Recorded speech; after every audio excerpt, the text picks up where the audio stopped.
Yeah, so you were kind of the I know in your bio here you're described as the chief architect of the '90s grunge movement. Does that seem like a fair assessment? Oh, definitely one of them. If I'm not the chief, like the Yeah. one of the chiefs. And grunge, it was like the backlash to prog music, kind of, wasn't it, though? Well, I think it was sort of not to prog so much as to commercial rock. Right. Like the band you brought up, Whitesnake. I mean, Yeah. really, I felt like at the time, most of the bands, most of the commercial rock bands on television were all sort of co-writing with the same 2 or 3 people, and all the songs sounded just the same, and all the videos looked the same. Yeah. And there was also, and this is a pretty important part of it culturally, there was a large separation between the bands and their audience.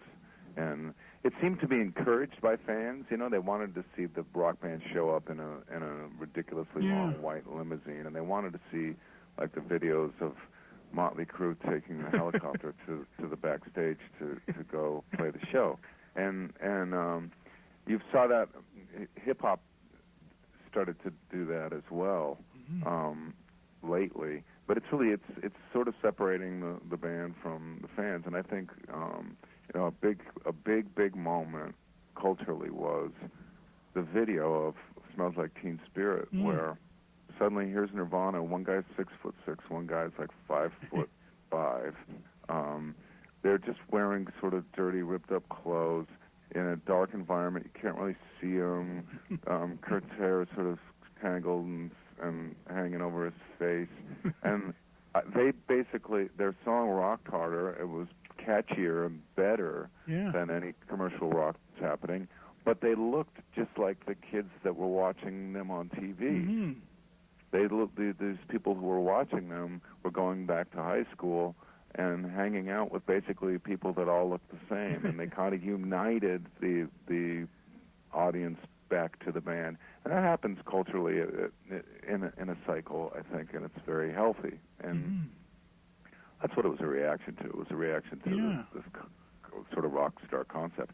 Now you have a new concept that you can ponder, which is that for now more than ever, because of Guitar Hero and Rock Band, which are these enormously, immensely popular games, there's a new generation that is learning about the mythical rock icon via these games at a time when the music industry can't create anymore. They cannot manufacture or create or in any way deliver a new rock icon. And yet, the idea of being a rock icon is at its height of popularity. It's going to be interesting to see.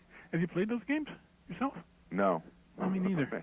I got a Strat at home, and I just try to play that instead. I'll just write the songs that they put on those games.